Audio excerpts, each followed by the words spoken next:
Bonjour, bonsoir, bonne nuit peuple de Dieu du monde entier. C'est avec plaisir de nous retrouver face à vous encore pour une nouvelle émission télévisée sur votre chaîne numérique Évangile des 40 TV. Vous avez l'honneur de retrouver l'apôtre Saka Malangou Rehoboth, apôtre visionnaire du centre évangélique 40 biblique, église du temps de la moisson, qui existe depuis 14 ans, depuis que l'appel du Seigneur est arrivé. Cette nouvelle vidéo va porter sur un thème qui va dans la suite du thème de la fois passée, le thème qui est titré « La malédiction sans cause ». La malédiction sans cause. Voilà notre thème pour cette nouvelle vidéo. Je vais lire quelques références afin que nous puissions entrer tous dans le vif ou le bain de ce thème alléchant. Nous espérons qu'il va vous édifier. Proverbe 26, verset 2, nous sautons pour lire également le verset 27. Comme l'oiseau s'échappe et comme l'hirondelle s'envole, ainsi la malédiction sans cause n'a point d'effet. Comme l'oiseau s'échappe et comme l'hirondelle s'envole, ainsi la malédiction sans cause n'a point d'effet. Et au verset 27, il est dit: celui qui creuse une fosse y tombe, et la pierre revient sur celui qui la roule. Celui qui creuse une fosse y tombe, et la pierre revient sur celui qui la roule. Voilà notre texte de base par lequel nous débutons notre thème. Je prie le Seigneur, éternel notre Dieu, Dieu des esprits parvenus à la perfection, le Dieu que je prêche, le Dieu que je ne peux mélanger avec rien ni personne d'autre. Voudriez-vous, tout celui qui visionnera et entendra le contenu de cette vidéo, que tu puisses lui ou elle le délivrer de toute malédiction à cause ou sans cause, au nom de Jésus-Christ. Amen. Alors, cher peuple de Dieu, je vais vous parler de la malédiction sans cause. Mais vous sentez qu'il y a déjà une contradiction. La Bible dit, la malédiction sans cause n'a point d'effet. Mais d'où vient que moi, Saka Malangou Rehoboth, je vous dis qu'il existe la malédiction sans cause? Eh bien, j'aimerais dire que quand la Bible dit la malédiction sans cause n'a point d'effet, mais j'aimerais aussi tourner pour dire lorsqu'il y a déjà des effets de malédiction, il y a toujours une cause. Lorsque les effets de malédiction se manifestent, il y a toujours une cause. Mais cette cause peut être subtile ou facilement détectable. En d'autres termes, j'ai nommé ça sur mes papiers malédiction active et malédiction passive. La malédiction sans cause, c'est une malédiction passive. C'est-à-dire, ce n'est pas toi comme individu qui est auteur de ce qui t'arrive. Tu subis. Et nous allons voir les quelques raisons qui peuvent faire que la personne puisse subir. Mais en même temps, nous allons aussi revenir sur la malédiction à cause, que j'appelle la malédiction active. Là, c'est toi-même. C'est toi-même qui est à la base de ce qui t'arrive. Mais dans la malédiction passive, tu n'es pas l'auteur, tu subis. Mais comme tu subis, c'est une malédiction. C'est qu'il y a toujours une cause, mais une cause passive. Une cause indirecte. Voilà ce que j'aimerais partager avec vous. Maintenant, je vais évoquer les causes que je vais épingler comme cause indirecte ou comme cause passive de la malédiction. C'est, entre autres, je vais parler de la malédiction par ombrage. Malédiction, je vous ai toujours dit que ce qui apporte la malédiction, lorsqu'on tourne dans l'autre sens, ça peut apporter la bénédiction. Donc, malédiction ou bénédiction par ombrage, malédiction ou bénédiction par le sang, malédiction ou bénédiction par les alliances, malédiction ou bénédiction par la religion, malédiction ou bénédiction par la profession, malédiction ou bénédiction par les noms que l'on porte, malédiction ou bénédiction par les milieux où on habite, malédiction ou bénédiction par les présences ou la présence, malédiction ou bénédiction par l'habillement ou la parure, l'apparence d'une personne, malédiction ou bénédiction par les images mentales ou par ce que l'on voit, la malédiction ou bénédiction par ce que l'on voit, malédiction ou bénédiction par le langage que l'on tient. Ce que vous confessez peut vous apporter bénédiction ou malédiction.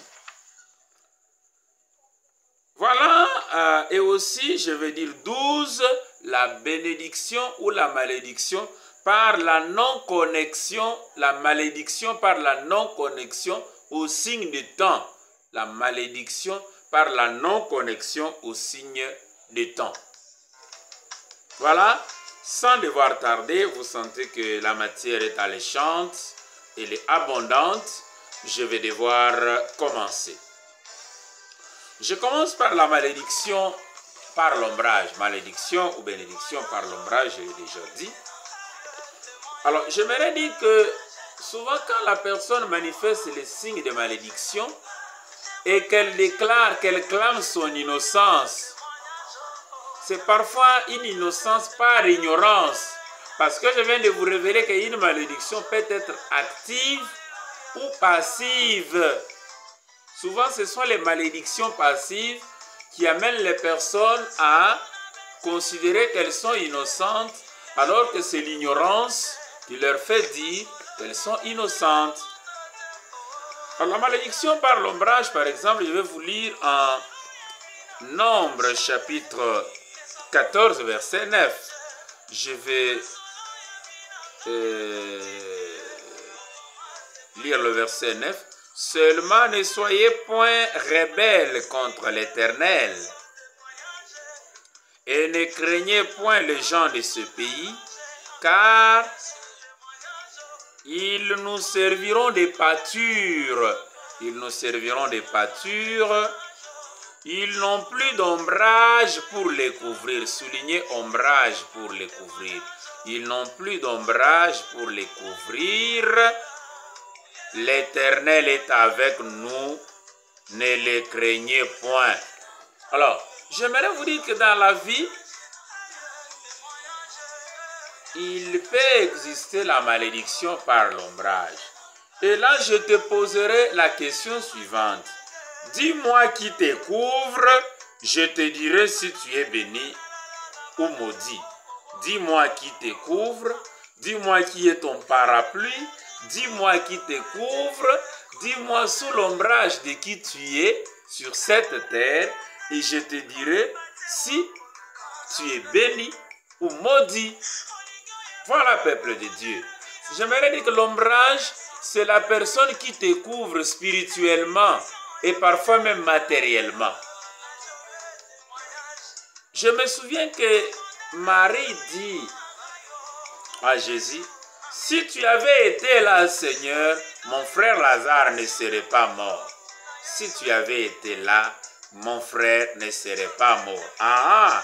Donc dans ce monde, il y a des personnes qui, si vous restez avec elles, dans leur maison, dans leur bureau, que Dieu te bénisse, dans leur entreprise, dans leur église, certaines mauvaises choses qui pouvaient arriver n'arriveront pas.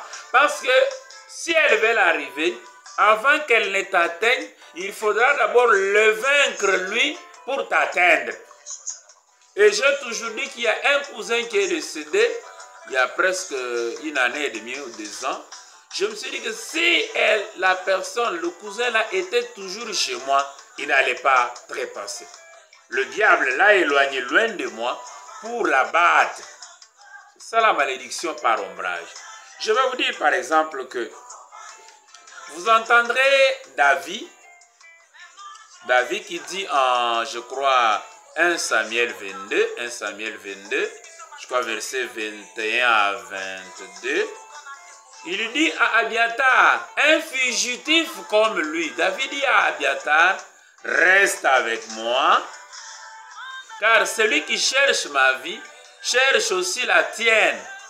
Celui qui en veut à ma vie, en veut à la tienne. Mais auprès de moi, tu seras bien gardé. Auprès de moi, tu seras en sécurité. Or, David était un homme de la même nature qu'Abiatar. Comment il peut promettre la sécurité à quelqu'un d'autre? Alors, dis-moi qui te couvre. Dis-moi qui est ton parapluie. Dis-moi qui est ton rempart. Je te dirai si tu es béni ou maudit. Naturellement, les gens me diront, non, moi c'est Dieu qui me couvre. Attention, mais Dieu là a donné à certaines personnes la capacité dans ce monde de couvrir certaines personnes.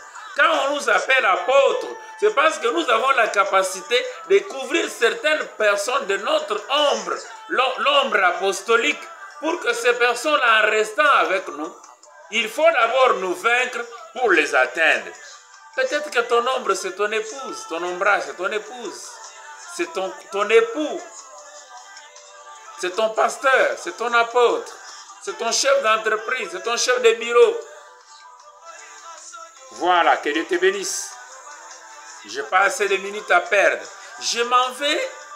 Donc, là, pourquoi je dis que l'ombrage peut amener à la malédiction sans cause? C'est dans le sens que la personne qui est couverte par une autre personne pense, par ignorance, elle ne sait pas qui la couvre. Elle n'a pas violé, elle n'a pas volé, elle n'a pas fétiché, elle n'a rien fait de mal. Mais seulement par le simple fait de s'éloigner de son ombrage matériel ou spirituel, la malédiction l'atteint. Voilà. Alors la personne va avoir beau clamer son innocence. Non, je n'ai rien fait. Mais le moindre, c'est quoi? Le problème, c'est l'ombrage. C'est l'ombrage qui te fait défaut. La même chose entre Lot et Abraham. L'Abraham était l'ombrage de Lot. Mais Lot a pensé qu'il était aussi leader. Abraham lui a dit non. Si tu vas à gauche, j'irai à droite. Si tu vas à droite, j'irai à gauche. Et lui a choisi la plaine fertile de Moab. Il choisissait selon la chair. Et là qu'il était allé, voilà curieusement, le malheur l'a atteint. Mais comme spirituellement, Dieu voyait Abraham qui intercédait pour Lot, plusieurs fois c'est Abraham qui lui est venu en aide. Car là où il était parti, c'était Sodome et Gomorrhe qui est arrivé par la suite. Là où il était parti, il y a eu guerre, on l'a emprisonné et Abraham est allé les faire libérer. Là qu'il était allé, en voulant brûler Sodome et Gomorrhe, sa femme est devenue une statue de sel. Là qu'il était allé loin d'Abraham, il a rendu enceinte ses 2 filles qui ont engendré Moab et les Ammonites.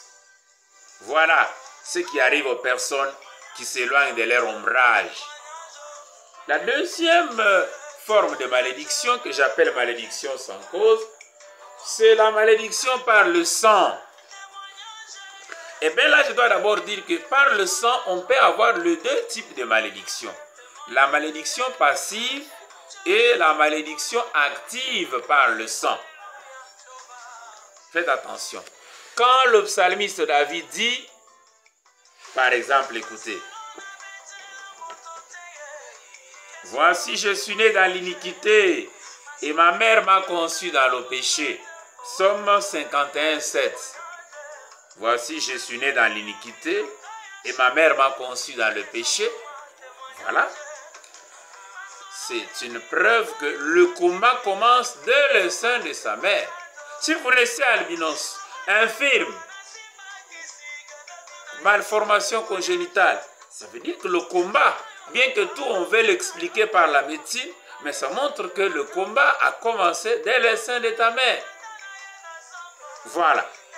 Alors je disais tantôt que la malédiction par le sang peut être une malédiction active ou malédiction à cause, mais ça peut aussi être une malédiction sans cause. Comment ça? Il y a malédiction avec cause ou malédiction active par le sang lorsque sur cette terre, tu es en train de nuire à ta consanguinité, aux personnes de la même lignée que toi, ton papa, ta maman, tes frères, tes soeurs, tes cousins, tes enfants, les gens avec qui tu partages le même sang, la consanguinité. Lorsque tu fais pleurer les gens qui ont le même sang que toi, tes oncles, tes tantes, lorsqu'ils pleurent à cause de toi,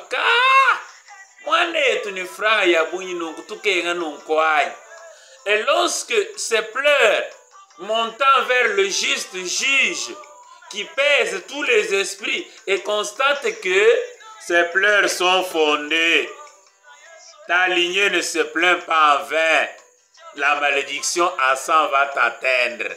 Même si tu dis je suis pasteur, je suis apôtre, il va dire Kasunamu Tamuyomban, Tamaseban, Tachami Montan, Tamouanan. Donc, quand la personne dit à moins que je ne sois pas son oncle, à moins que je ne sois pas sa tante, là, la malédiction active ou la malédiction avec cause va t'atteindre. Et comme solution pour ce type de malédiction, vivez de manière à ne pas faire pleurer, à ne pas faire pleurer les gens de ton sang avec raison lorsque le ciel regarde et donne raison à cette personne. Mais la deuxième forme de malédiction liée au sang, c'est la malédiction sans cause ou malédiction passive. Ici, c'est la malédiction qui vient à cause des pactes, à cause des crimes, à cause des gaffes, à cause de toutes les dettes physiques ou spirituelles, de toutes les dettes matérielles ou spirituelles que tes ascendants, les aïeux, les ancêtres, les parents, arrière-grand-père, jusqu'à la 4e génération avant toi, t'ont laissé comme charge. C'est souvent cette malédiction qui commence même dès le sein maternel. C'est pourquoi j'ai dit que même si les pédagogues nous ont dit que naturellement l'enfant naît bon, moi je vous dis non, l'enfant naît déjà avec la malédiction sans cause liée au sang ou avec la bénédiction sans cause, bénédiction passive ou malédiction passive liée au sang, liée aux dettes spirituelles ou matérielles que lui ont laissé ses ascendants jusqu'à la 4e génération. Car l'Éternel punit l'iniquité des pères sur les fils jusqu'à la 4e génération, 3e ou 4e génération. Donc, comment alors être délivré? Je vais vous donner un exemple. Sur tous ces pactes-là, c'est ce que vous profitez aujourd'hui. Peut-être pour mettre au monde ton papa, ton arrière-grand-père ou ton père a dit féticher parce que tous ses frères, tous les mâles mouraient. Peut-être pour que ton papa puisse étudier tellement qu'on le combattait beaucoup, on a dit féticher. Et c'est avec l'argent de ces études-là qu'il t'a payé les études à toi. Peut-être la terre que tu habites. Excusez-moi, un peu d'eau pour me rafraîchir.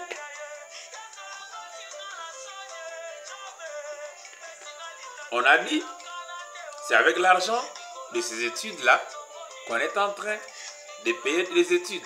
Aujourd'hui, tu es prédicateur, tu condamnes. Non, se prostituer, c'est mauvais. Peut-être que ta maman, c'est avec l'argent de la prostitution qu'elle a dit te faire étudier, t'habiller et t'acheter même la parcelle où tu habites. Voilà la complexité de la malédiction sans cause. Donc tu peux te dire innocent parce que activement toi tu n'as rien fait, mais tu évolues sous la malédiction sans cause ou la malédiction passive. Tu ne mets pas au monde, pas parce que toi tu as péché, tu t'es prostitué, mais peut-être à cause de la malédiction passive dans ta lignée. Alors je propose 4 moyens pour être délivré de la malédiction sans cause ou la malédiction passive par le sang. Premièrement, je dis qu'il faut sortir spirituellement de ta famille. Sortir spirituellement de ta famille, c'est-à-dire ne participez pas aux pactes, aux coutumes, aux cérémonies, aux incantations, au fétichisme, à des choses inexplicables qui n'ont pas de fondement dans ta famille. Cérémonie occulte, invocation des esprits, esprit de famille, ceci, cela, interdit, inexpliqué. Non. 2. Quand tu sors spirituellement, je n'ai pas dit de sortir physiquement, parce que physiquement, le sang que tu as vient d'eux. Il n'y a pas moyen de sortir. Pour sortir physiquement, il faut mourir pour avoir avec un autre sang. Parce que même si on t'enlève le sang que tu as, tu auras quand même toujours leur sang. Tu auras toujours leur sang.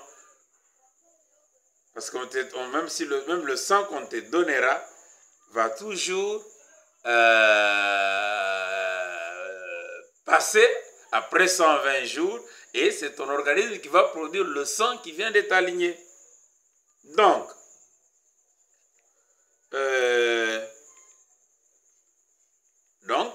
c'est sortir spirituellement.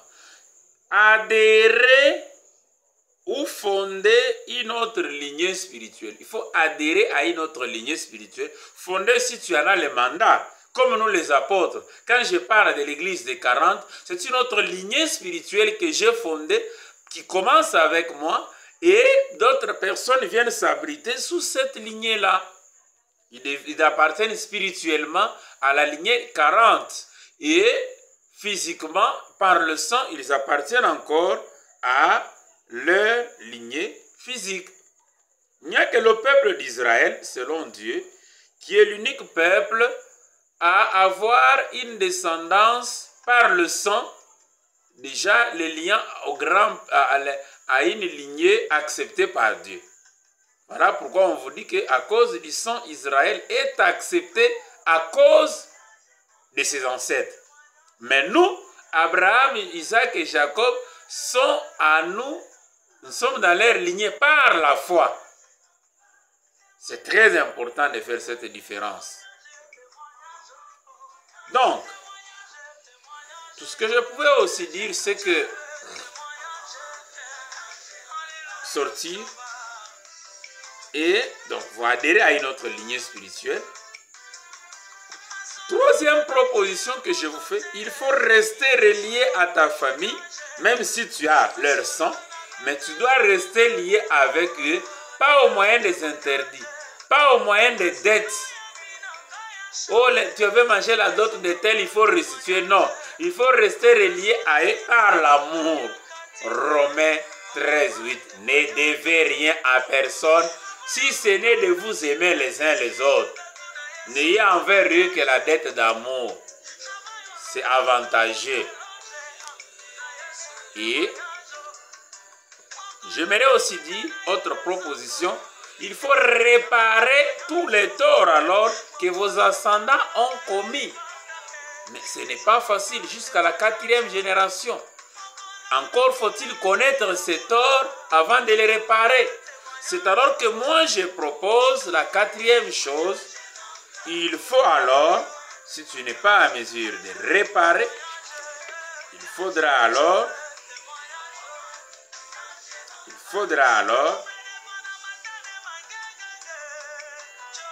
planter,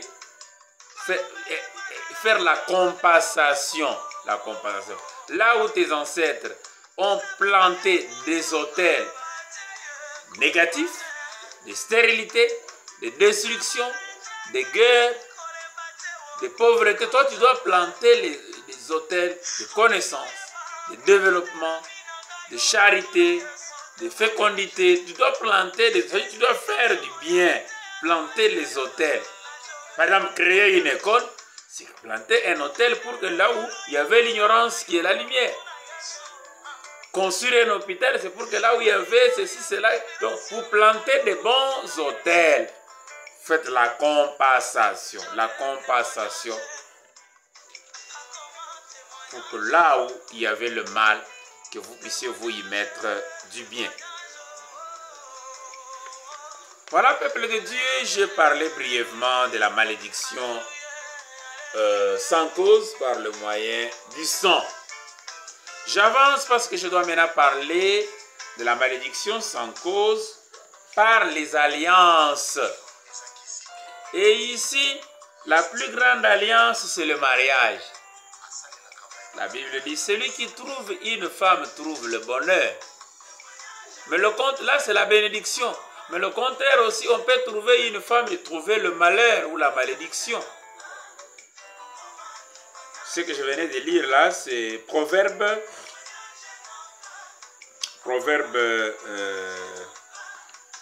18, 22. Proverbe 18, 22, celui qui trouve une femme trouve le bonheur. La femme vertueuse est la couronne de son mari, mais celle qui fait honte est la carie de ses os. Proverbe 12, 4.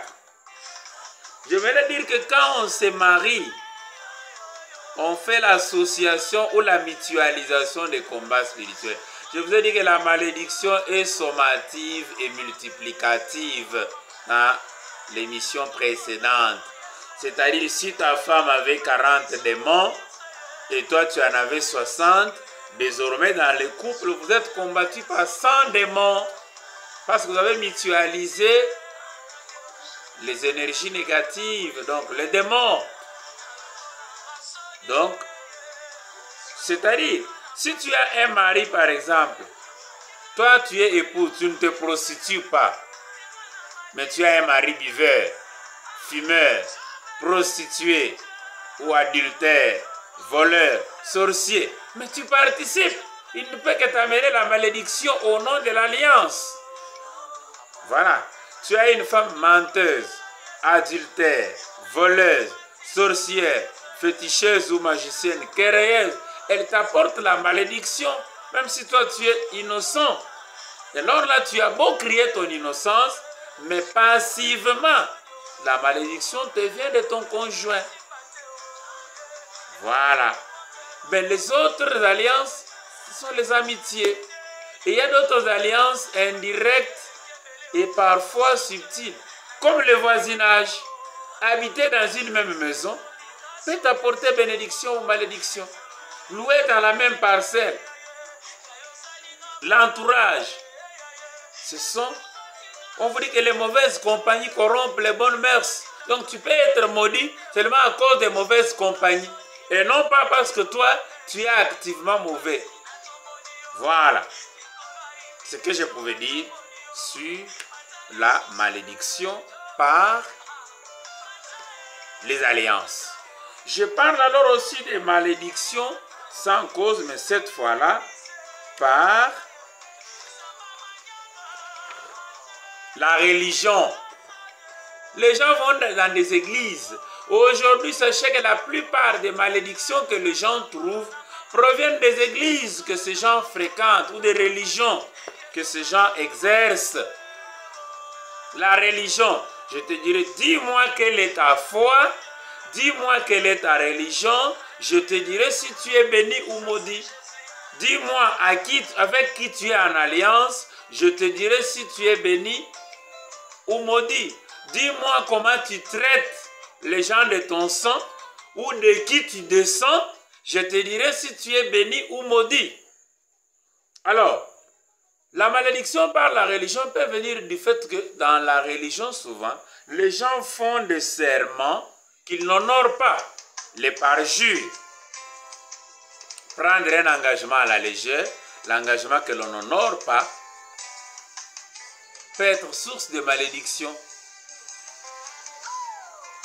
Et sachez que dans les églises où vous priez, les gens qui sont les visionnaires, les apôtres, qui ont débuté les églises, font souvent des alliances avec Dieu, des serments avec Dieu. Par exemple, à l'exemple de Salomon dans 2 Chroniques 6, 22, écoutez ce que Salomon dit. Si quelqu'un pêche contre son prochain et qu'on lui impose un serment pour le faire jurer, et s'il vient jurer devant ton autel, dans cette maison, écoutez-les des cieux, agis et juge tes serviteurs, condamne les coupables et fais retomber sa conduite sur sa tête, rends justice à l'innocent, traite-le selon son innocence. Voilà. Quand ton peuple d'Israël sera battu par l'ennemi pour avoir péché contre toi, s'ils reviennent à toi et rendent gloire à ton nom, s'ils t'adressent des prières et des supplications dans cette maison, exauce-les des cieux, pardonne le péché de ton peuple d'Israël, ramène-les dans les pays que tu as donnés à eux et à leur père. Ce sont les vrais, voilà, j'ai conclu en disant, ce sont les vrais innocents qui sortent bénis des églises ou des religions. Mais les faux innocents quittent avec des malédictions. C'est pourquoi Jésus dit à la femme samaritaine, vous adorez ce que vous ne connaissez pas.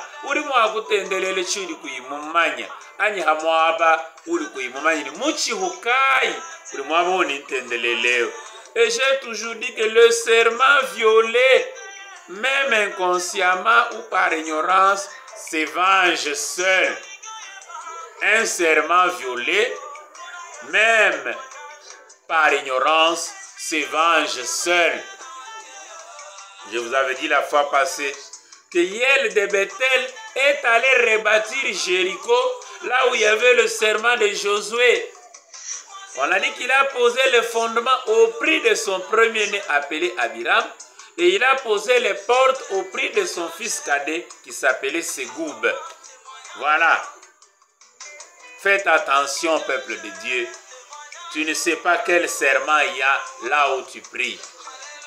Autre raison qui fait qu'on sort maudit des églises ou des religions, il y a des religions qui font porter à leurs fidèles des objets magiques. Par ignorance, ils emportent des bagues, des chapelets, des croisettes, de ceci, cela, qui sont parfois des véritables talismans ou des véritables fétiches dont ils ignorent la nature. Je les appelle des dieux portatifs, qui les lient à une spiritualité négative sans qu'on le sache. Soit à des morts qu'on appelle des saints, soit à des ceci, cela. Ils sont là. Naïvement, l'eau du Jourdain, l'eau de ceci, cela, l'eau bénite, c'est des choses, des pratiques magiques, mais sous le label religieux. Faites attention. Qui ne sont pas différents même des fétiches des ancêtres là. Ce n'est que peut-être des fétiches romains, des fétiches grecs, qu'on les ramène sous une autre forme, mais parce que c'est amené par l'Église et elles portent naïvement, sans savoir à quoi ou à qui ils ont affaire. Donc on peut être maudit par la religion. On peut être maudit par la religion parce que les enseignements qu'on vous donne, ce sont les enseignements qui vous abrutissent, qui ne peuvent pas vous développer. Non, est-ce que quand je prêche bien ici, c'est parce que j'ai étudié? Non. Non. J'ai suivi un jour dans une église le frère qui chantait Zambi ki mulonga to, mais odiondo hamasam. Zambi ki docteur to, mais odiondo hamasam. Zambi ki ingénieur to, agronome to, mais c'est pour dire quoi? Je ne peux pas étudier pour être agronome parce que j'ai cru en Dieu qui est plus intelligent que les agronomes. Je ne peux pas devenir médecin. Non, c'est l'abrutissement. C'est l'abrutissement. Au contraire, même quand on va étudier, mais l'intelligence là vient de Dieu. C'est pas tout le monde qui étudie qui atteint telle ou telle autre dimension. Voilà. Donc dis-moi quelle est ta foi, je te dirai si tu es béni ou maudit. Dis-moi quelle religion tu pratiques. Il y a des églises là quand on me dit je prie telle part. Même si je ne discute pas intérieurement, je dis que non, ça c'est son frère ici. Il a sur lui une malédiction, même inconsciente, parce qu'il a adhéré à une mauvaise spiritualité. Ouvre les yeux, peuple de Dieu. Je pense, la malédiction par la profession.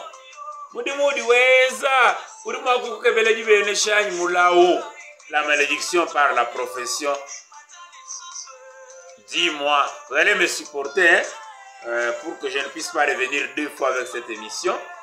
On va faire 1 heure de temps avec l'émission parce que prochainement, je pourrai vous parler, répondre à différentes questions qui ont été adressées, qui sont souvent posées à l'apôtre des 40.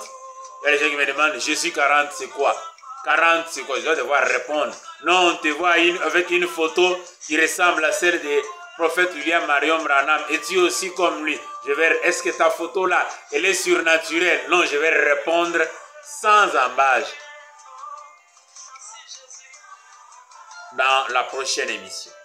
Donc, dis-moi quelle est la malédiction par la profession que l'on exerce.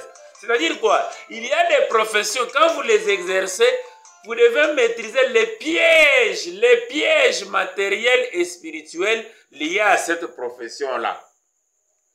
Parce qu'il y a des professions, quand vous les exercez, vous devez savoir que vous êtes déjà exposé aux pièges spirituels ou physiques liés à cette profession-là. Par exemple, quand tu es magistrat ou OPJ, vous êtes exposé à escroquer, à amender ceux qui n'ont rien fait, à trancher mal les différends. Vous risquez de trancher mal un problème d'une veuve, d'un orphelin. Quand il ira pleurer, la malédiction va vous atteindre. Vos enfants ne vont pas évoluer. La malédiction va entrer dans ta lignée. C'est pourquoi, même du temps de Jean-Baptiste, les gens sont allés lui poser des questions. Luc 3, 12, 13. Luc 3, 12, 13, nous lisons. Il vint aussi des publicains pour être baptisés. Ils lui dirent, Maître, que devons-nous faire? Il leur répondit, n'exigez rien au-delà de ce qui vous a été ordonné. Des soldats aussi demandèrent, et nous, que devons-nous faire? Jean-Baptiste ne reprend pas la même exhortation qu'il a adressée aux publicains. Aux soldats, il dit, ne commettez ni extorsion, ni fraude envers personne. Contentez-vous de votre solde. La liste peut être allongée. Ça peut être les médecins. Quand les femmes des autres viennent, vous ne pensez qu'à la maladie. Ne transformez pas les femmes des autres en vos femmes. Pourquoi? Parce qu'on est exposé. Ne faites pas avorter les femmes de manière criminelle. Bien sûr qu'il y a le moment où la grossesse met en danger la vie de la mère, là on comprend. Mais de manière criminelle, ne tuez pas. Vous voyez ça par exemple. Vous êtes couturier. Vous accumulez. Non, venez demain, vous allez retirer l'habit. Venez demain, venez après-demain. 6 mois. Vous voyez, n'est-ce pas? Vous êtes chauffeur. Vous êtes croque-mort. On vient vous payer pour prendre les ongles de tel, les cheveux de tel. Donc, chaque métier que vous exercez, discernez dans votre profession les pièges sataniques de votre profession et anticipez sur eux. Vous êtes vendeuse, Maman Kayal, bien Moulalil. Les balances fausses, Proverbe 11, 1. La balance fausse est en horreur à l'Éternel. Bihi Moubibi, Zambi Moubibenga. Mais le poids juste lui est agréable. Voyez par exemple. Je peux parler de la malédiction par la présence ou les présences. Il y a des malédictions qui peuvent vous arriver dans votre maison parce que des personnes qui ont des énergies négatives sont entrées. Des maladies, des pauvretés, les flux financiers diminuent. Vous discernez chaque présence, qu'est-ce qu'elle vous apporte. Vous savez que quand Joseph a été chez Potiphar, tout ce que Joseph touchait prospérait. Tout ce que Joseph touchait prospérait. Quand Jacob gardait le troupeau de Laban, les troupeaux ont prospéré. Mais lorsque Jacob a dit, maintenant on doit se partager, vous n'allez pas me payer, c'est Dieu qui va me payer. Les tachetés seront pour moi, les non tachetés pour vous. Joseph commençait à peler les bandes et mettait des bandes tachetées pour que les brebis vigoureuses regardent les bandes tachetées en entrant en chaleur. Et il mettait des petits qui étaient que tachetés. Et là-bas, sans comprendre les mécanismes, il dit non, changeons. Les tachetés viennent pour moi et les non tachetés pour toi. Alors Jacob prenait, quand les vigoureuses venaient, il enlève. Et quand les moins vigoureuses venaient, il met. C'est pour dire que quand tu te bats avec une personne plus spirituelle que toi, comme il connaissait la loi spirituelle de ce que l'on voit, la loi des images mentales, la loi des images mentales. C'est ça qu'on a dit, celui qui va regarder le serpent des reins. En regardant le serpent des reins, on formait une image mentale. De façon que même si vous ne regardez plus, l'image qui est en vous va neutraliser le venin du serpent. Ce n'est pas pour dire, commencez aujourd'hui à offrir l'encens au serpent des reins qui est crucifié, qui est Christ. Non, c'était pour que les gens regardent et que l'image mentale. C'est pourquoi en 1 Roi chapitre 18, verset 1 à 5, je crois 1 Roi ou 2 Rois, je ne sais pas, 18, verset 1 à 5, Néishtan, qui est le serpent de rein, a été mis en pièces ou détruit par Ézéchias. Parce qu'il a trouvé que les gens, au lieu d'adorer le vrai Dieu, ils commençaient à mettre leur confiance dans ce serpent de rein, bien que fabriqué par Moïse. Donc je viens de combiner deux lois spirituelles de la malédiction sans cause. La loi de présence. Une présence n'est pas un fait banal. Quand Esther s'est présentée devant le roi Assyrus, seulement sa présence a déclenché la délivrance d'Israël. Donc la présence n'est pas un fait banal. Une présence peut déclencher une délivrance. Donc une bénédiction. Tout comme une présence peut enclencher aussi une malédiction. Dis-moi qui sont les présences qui sont chez toi et je te dirai si tu es béni ou maudit. N'est-ce pas? Dis-moi qui sont tes conseillers. Dis-moi qui sont ton alliance. Dis-moi qui sont les présences qui sont récemment arrivées chez toi. Je te dirai si ils ou elles peuvent être à la base de la malédiction, la récente malédiction qui te touche. Voilà, n'est-ce pas? Et je viens de parler de la loi de ce que l'on voit. C'est ça que Jacob a exploité chez Laban. Ce qu'il pelait comme bande et mettait, quand même les animaux regardaient, la loi de ce que l'on voit. Aujourd'hui, quelles sont les images que tu regardes sur Facebook, sur WhatsApp, sur YouTube, sur TikTok? La qualité des images qui accablent ton mental peut t'apporter malédiction ou bénédiction. C'est pourquoi,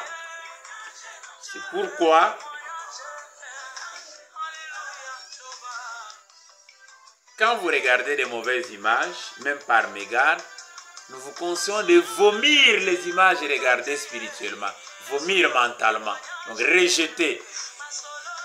C'est une technique, vomir dans l'esprit, pour ne pas mettre en soi les mauvaises images, ne garder que les bonnes images.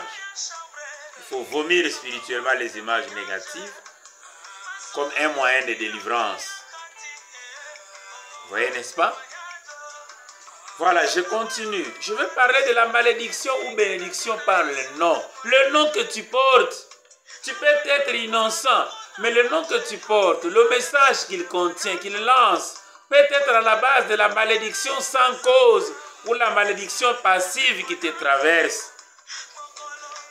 Dis-moi, quel est ton nom? Je te dirai si tu es béni ou maudit. Dis-moi quel est ton nom? Je te dirai si tu es béni ou maudit. Dis-moi qui est celui qui portait le nom que tu portes. Ce qu'il a fait, ce qu'il représente. Je te dirai si tu es béni ou maudit. C'est pourquoi j'ai toujours dit que le nom est un message. Le nom, c'est pas rien. Le nom est un identifiant. Le nom est un message. Le nom est une prophétie. Le nom véhicule un message. Voyez-vous, n'est-ce pas? C'est pourquoi Dieu a dit changer le nom de certaines personnes qu'il a appelées. Ou si vous êtes une personne de foi, tu peux changer ton nom, prendre un nom par la foi ou par révélation en croyant que ce que mon nom dit ici s'accomplira. Et si tu as la foi, ça s'accomplira certainement. Moi-même, je m'appelais Sacrifice. Tous ceux avec qui j'ai étudié m'appellent Sacrifice. Mais arrivé en 2009, quelques temps avant que je ne commence cette vision, j'ai pris le nom de Rehoboth. Parce qu'Isaac, qui était sacrifié, lorsqu'il a été sacrifié toute sa vie. Mais lorsqu'il a creusé le puits Rehoboth, la Bible dit Dieu l'a mis au large pour qu'il prospère. Rehoboth signifie puits de l'élargissement, puits de prospérité. Maintenant, Dieu nous met au large et nous prospérerons. Voilà. Et aujourd'hui, même si on peut me sacrifier, comment j'ai fini toujours par récupérer. Dans Rehoboth, je prêche le Dieu de récupération. Parce que j'ai fini toujours par récupérer. Dieu me met au large et je vais récupérer. C'est pourquoi le mot récupération, c'est un mot-clé de mon ministère. Je suis aussi l'apôtre de la récupération. L'apôtre Rehoboth, l'apôtre du reste. Même si tous ceux qui m'ont précédé ont pris, je moissonnerai toujours même reste.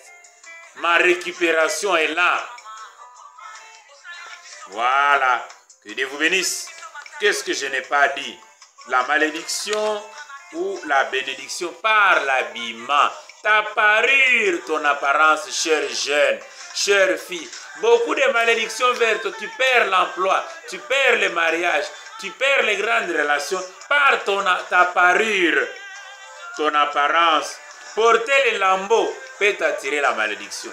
S'habiller mal peut t'attirer. T'habiller de manière légère, indécente, peut t'attirer la malédiction de manière inconsciente sans que tu le saches. Une mauvaise coiffure,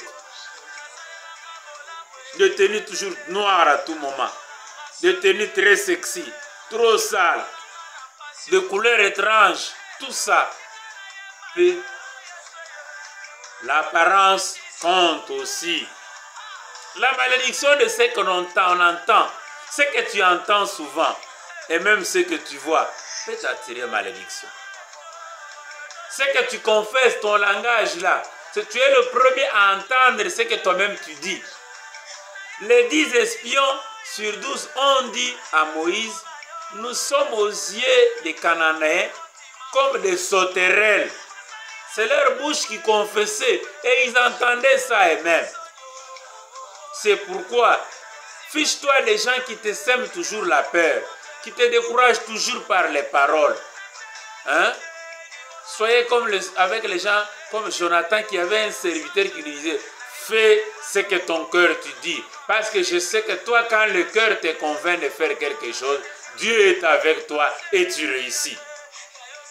Il y a des gens qui n'ont pas avancé parce que ceux qui les entouraient ne confessaient que l'échec, ne les ramenaient toujours qu'à parler des échecs. Je termine en parlant de la malédiction par la non-connexion au signe du temps. Romains 12:2 dit, soyez transformés par le renouvellement de l'intelligence. Il y a des gens qui sont dans l'état où ils ou elles sont parce que Leur intelligence n'est pas renouvelée et conformée aux signes des temps. Pour toi, il n'y a que les garçons qui doivent étudier et pas des filles. L'excellence Judith Souminoa est une femme, hein? N'est-ce pas? Pas un homme. Donc tu peux être maudit dans ta famille parce que pour toi, c'est le sexe qui compte. Il n'y a que les hommes qui ont la valeur. Mais non, attention, quand on étudie, il y a aussi des filles qui étaient intelligentes plus que les garçons. Tu n'es pas connecté. Tu n'es ni sur Internet, ni sur WhatsApp, tu n'as pas d'Android, tu n'as ni de M-Pesa, ni de Orange Money. Mais tu es non connecté. Nous sommes dans un siècle de la connexion. Attention, dans le numérique, il peut nous venir la malédiction, il peut aussi nous venir de la bénédiction. Si ton frère qui est aux États-Unis veut te connaître, si tu veux faire connaître ton entreprise, sans le numérique, sans le YouTube, vous ne pouvez pas avoir ces révélations que je vous donne. Donc être connecté, nous sommes à un siècle de la connexion universelle. Il faut être connecté. Ça fera connaître ce que tu fais et ce que tu es. Nous sommes à un temps où on ne met plus au monde en désordre. On ne met plus au monde pour les autres. La planification familiale a sa place. On ne peut pas mettre le monde pour que tel cousin aille faire grandir pour moi. Non. On doit être en mesure de supporter la charge. Nous sommes à un siècle où on comprend que l'enfant n'est pas seulement une bénédiction, mais une charge. Avant même qu'il devienne une vraie bénédiction, l'enfant ne peut devenir une bénédiction que si on l'a rendu responsable. On a souffert. Donc c'est d'abord une charge avant d'être une bénédiction. Voilà. On n'est plus à un siècle où on ne peut plus connaître, on ne connaît ni lire ni écrire, non. On ne connaît pas manipuler, toucher les boutons sur l'ordinateur, non. Se connecter à l'internet, non, là vous êtes arriéré. La Bible est numérique. Elle est numérisée. Donc, on peut être maudit, on n'a pas péché, on ne s'est pas prostitué, mais on traverse ce que l'on traverse parce qu'on n'est pas connecté au signe de son temps. Voilà, peuple de Dieu, peuple de Dieu, peuple de Dieu. Je reprends pour dire, la malédiction sans cause n'a pas d'effet. Mais quand elle a des effets de malédiction, quand il y a les effets de malédiction, il y a toujours une cause. Cette cause peut être subtile ou passive, ou elle peut être active ou directe. Tu peux en être toi-même l'auteur ou être celui qui en subit seulement les connaissances. Voilà, peuple de Dieu, je vais vous demander de vous abonner. Abonnez-vous à Évangile des 40 TV. Partagez cette vidéo avec vos amis. Partagez dans les groupes WhatsApp où vous êtes. Invitez-les à s'abonner et activer la cloche de notification afin que cette chaîne YouTube ait 1000 abonnés, 2000 abonnés, qu'on puisse arriver à être connu, à parler à un grand auditoire audiovisuel. Et Dieu sera glorifié. Cet évangile ira de l'avant. Tout ce qui me reste, c'est vous dire merci, c'est vous bénir. Que le Dieu que je prêche, le Dieu des innocents, le Dieu de récupération, le Dieu de ma foi, le Dieu de ma consécration, le Dieu de ma rencontre, qu'il te bénisse, qu'il t'accorde ta récupération, ta délivrance de la malédiction passive ou active. Au nom de Jésus 40. Amen. Que Dieu te bénisse.